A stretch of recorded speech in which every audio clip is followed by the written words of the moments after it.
Hi viewers, today we are going to see a simply supported beam is going to act on a combination of loading. Here we are saying why we are saying the combination means here we are having a UDL and a point load, so that we are going to say it as combination of loading. Regarding the combination of loading, we are having a question that a simply supported beam of a span 10 meters carries a UDL of 40 kN per meter and over a length of 5 meters from the LHS and over a length of 2 meters beginning from RHS. In addition, it carries a point load of 100 kN at the rate of 2 meters from the RHS. Draw the shear force diagram and state the position and magnitude of the maximum bending moment. Here in this question we are having that the span is 10 meters and carries UDL of 40 kN per meter over a length of 5 meters from LHS, and the same magnitude of 40 kN per meter is going to act over a length of 2 meters from the RHS.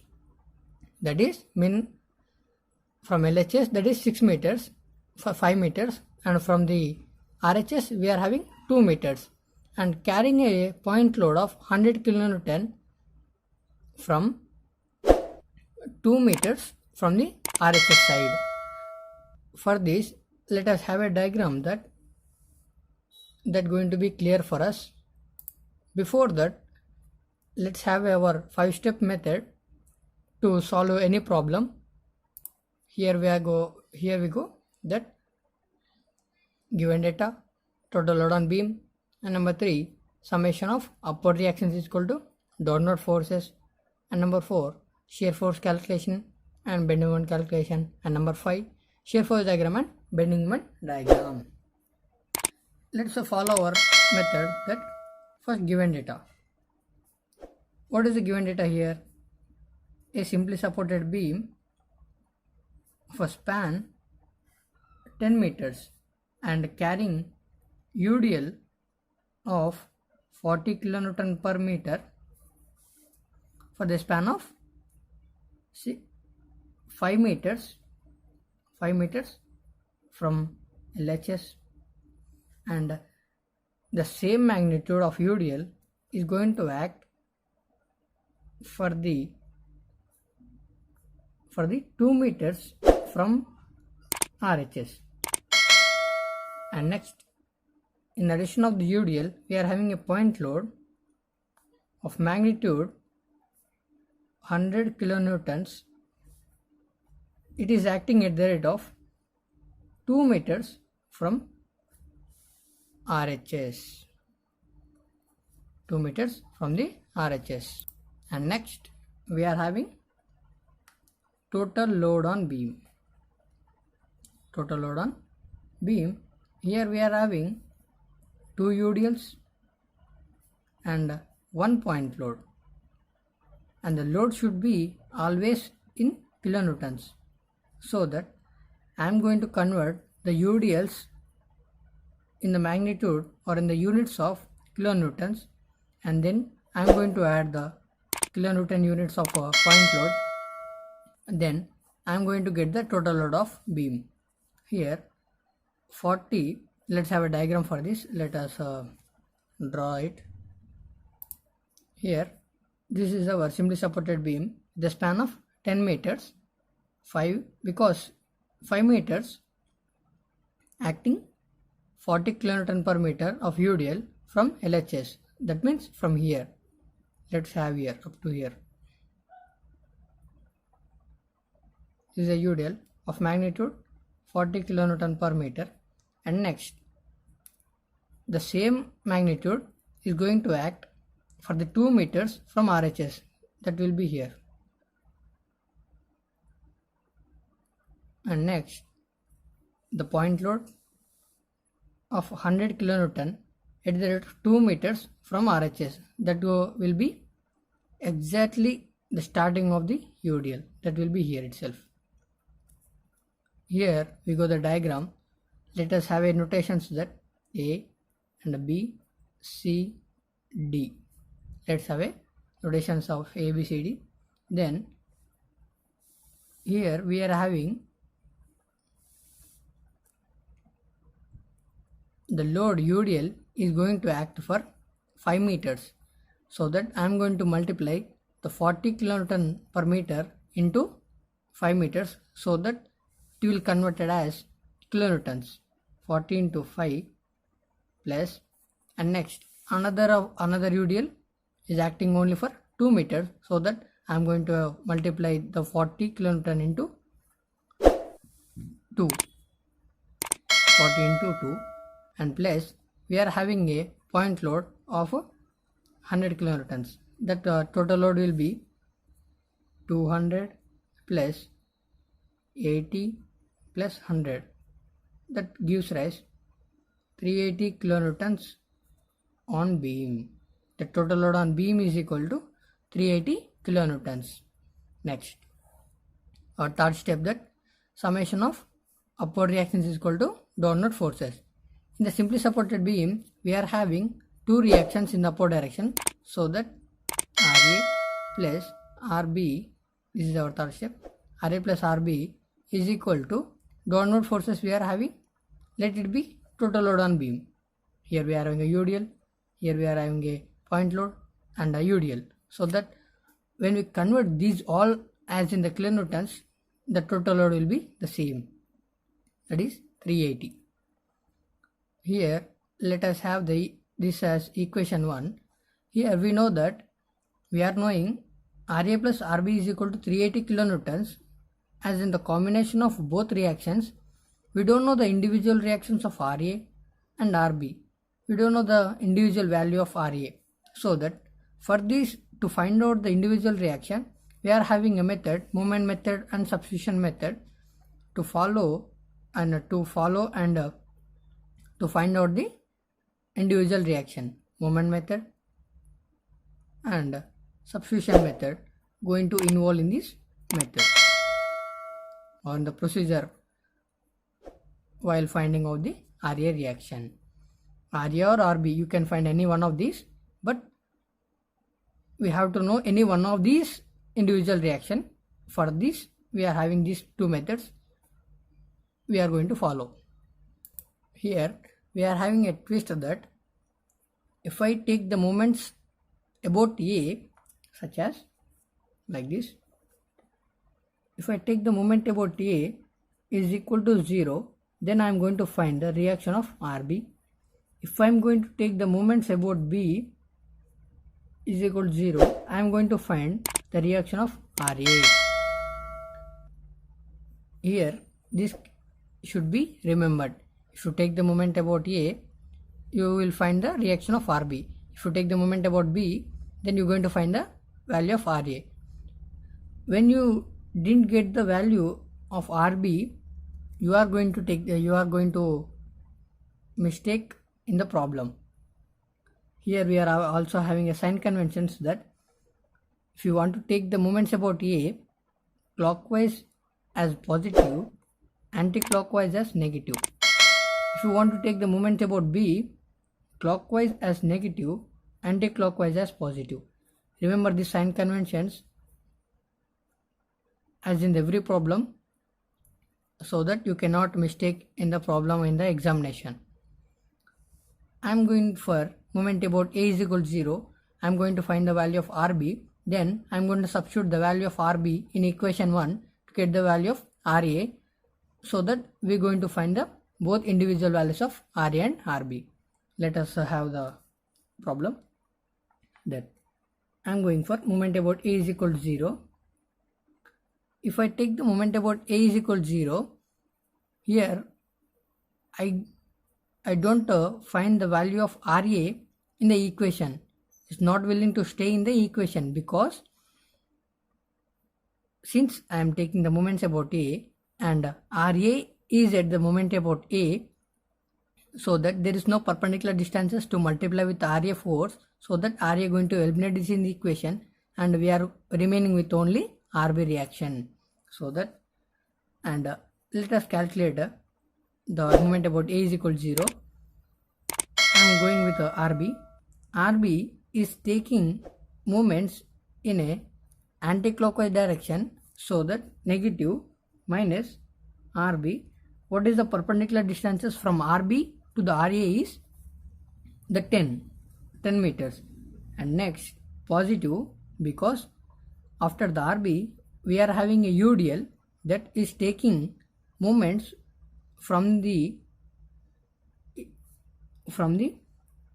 midspan. When it going to take the moment from midspan? When it is converted to the UDL. If I here it is our D2B, if it is converted as a point load, then it going to act like this. It is center, so that taking the moment from the center, so that 2 by 2, and the remaining distance from D to A is 3 plus 5, 8. And next positive, we are having a point load at a D point, so that positive taking moment in clockwise direction, this also taking moment in clockwise direction, so positive, and point load also taking in a clockwise direction, so that positive. The distance is 8. And next we are having UDL 40 into 5 and taking the moments with a midspan 5 by 2. Let's have a calci here. The value of RB will be here. After the calculation of RB, we are getting that RB is equal to 202 kilonewtons. And next I am going to substitute the value of RB in equation 1, that RA plus RB is equal to 380 kilonewtons. Then in the place of RB I am going to substitute the 202 value. Then I am going to find the value of RA.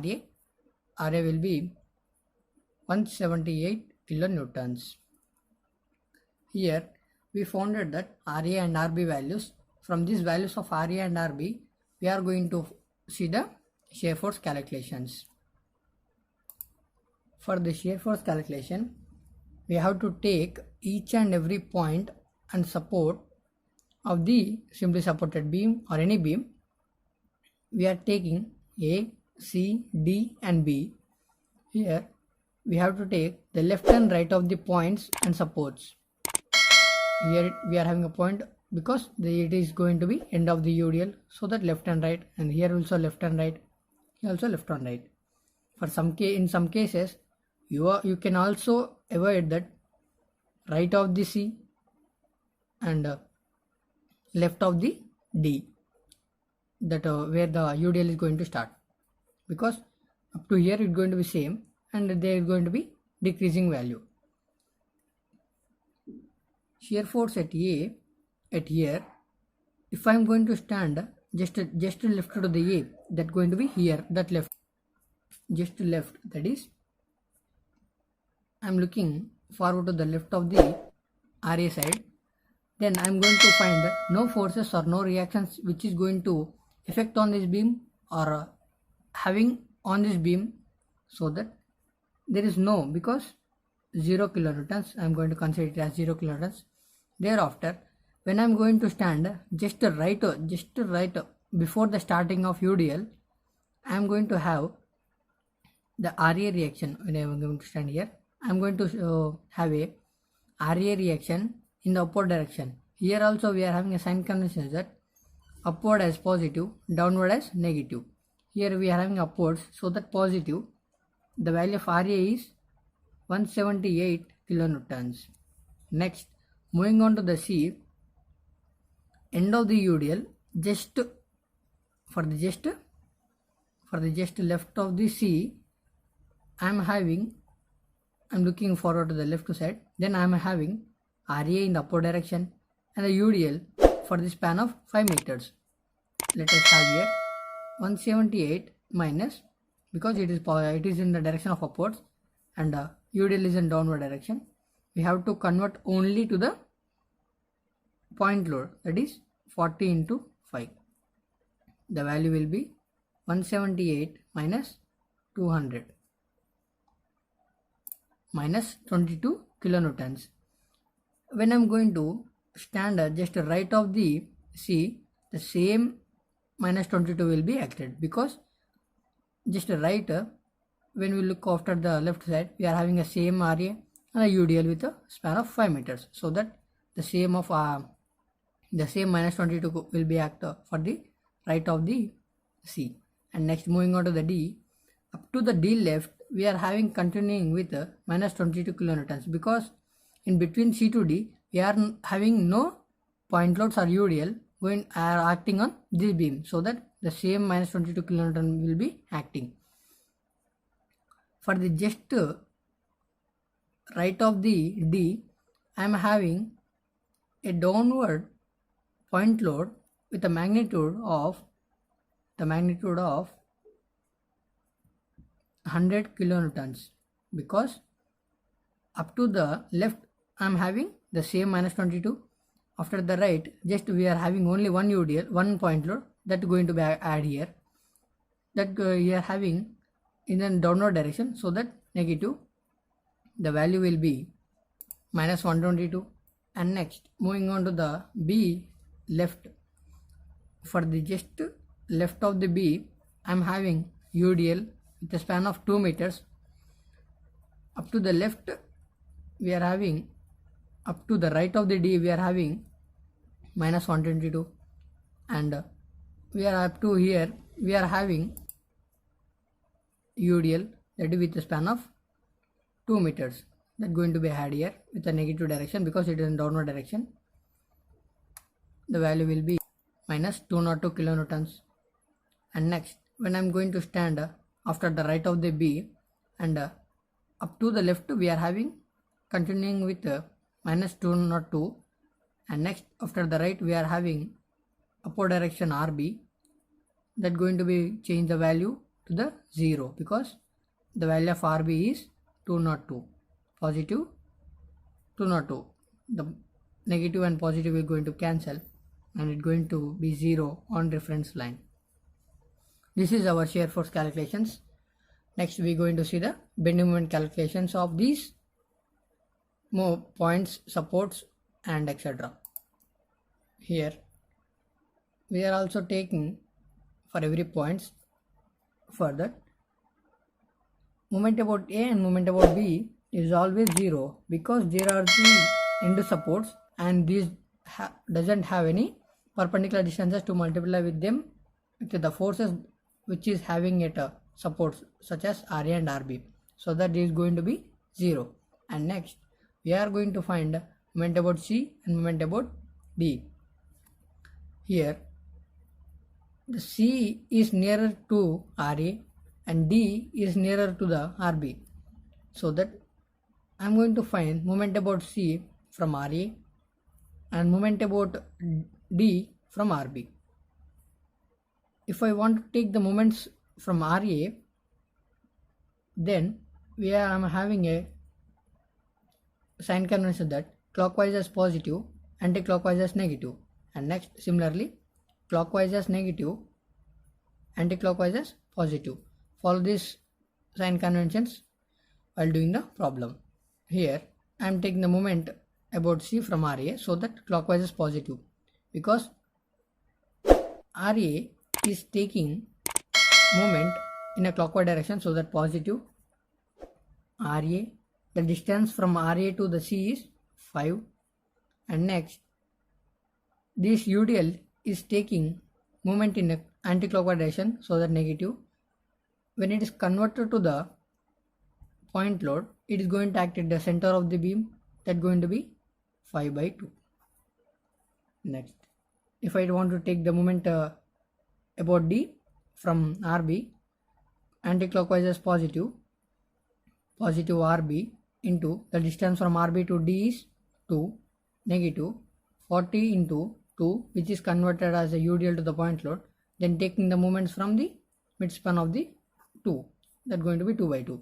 The values of these here are the values of moment about C and moment about D.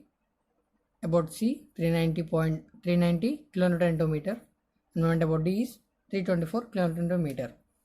Let's draw the diagram of a shear force and bending moment diagram with the values of shear force calculation and bending moment calculation.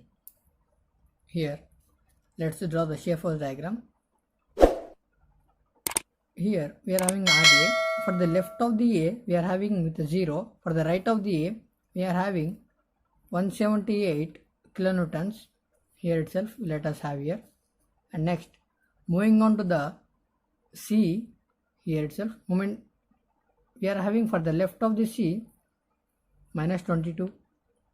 That going to be change the sign of shear force from positive to negative. And next, after the right, it will be same. And moving on to the D with the same minus 22.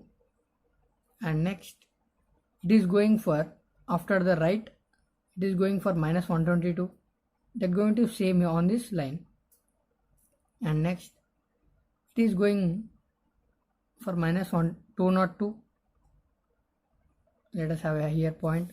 And after the right of the B, we are having 0. Let's join the points. Next going for the bending moment. For the moment about B and moment about A are always 0. And next, for the moment about C, we are having 390 kilonewton into meter. Let's have a point here. And next, we are having moment about D is 324 kilonewtons. Let's have a point here. Here we are going to have a statement that when shear force change its sign at the point where on the reference line, it is going to be maximum bending moment at the point. Let us have a point at E here, where the shear force is getting 0. At that point, we will get the maximum bending moment. That will be here itself.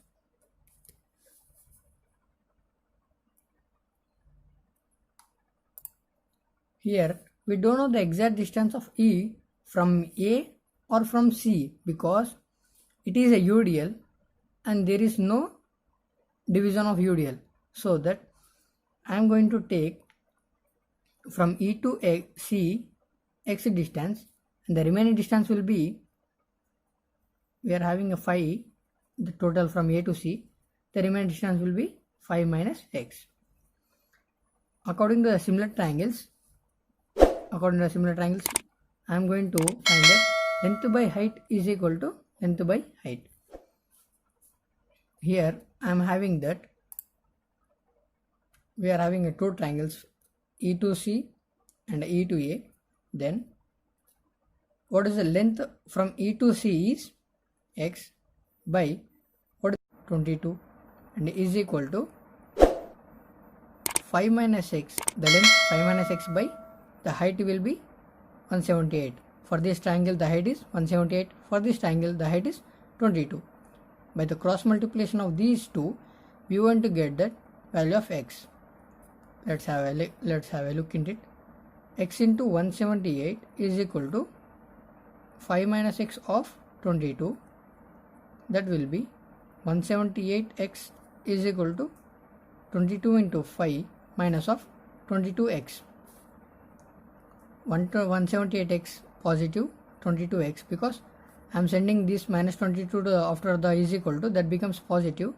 Then I am going to remain with 22 into 5. Here the value will be, after the simplification of these cross multiplication, I am getting with x is equal to 0.55 meters. And we are also having that 5 minus x, the value of 5 minus x is equal to 4.45 meters. Here we are having that 4.45, the value of x is 0.55. Let us take the moments about E from A. We are having sign convention that if I want to take the moments from RA, clockwise as positive and anti-clockwise as negative. Similar way I am going to use here itself. From RA, it is clockwise, it is going in clockwise direction, so that positive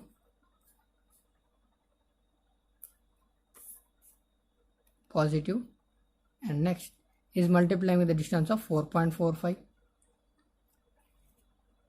Negative, we are having a UDL with the distance of 4.45. Taking the moments from the 4.45 distances, that going to be moment about E is equal to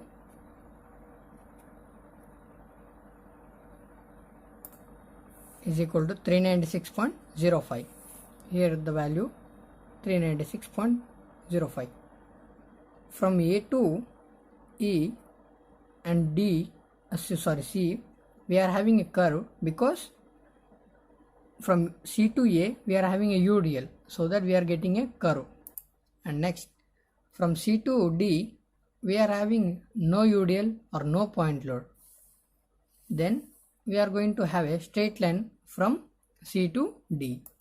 After this D, we are having a UDL that represents that curve line from D to the B. This is our bending moment diagram, and this is our shear force diagram. I hope you like this video. If you like this video, please click on the like button and subscribe for more videos on strength of materials, and click on the bell icon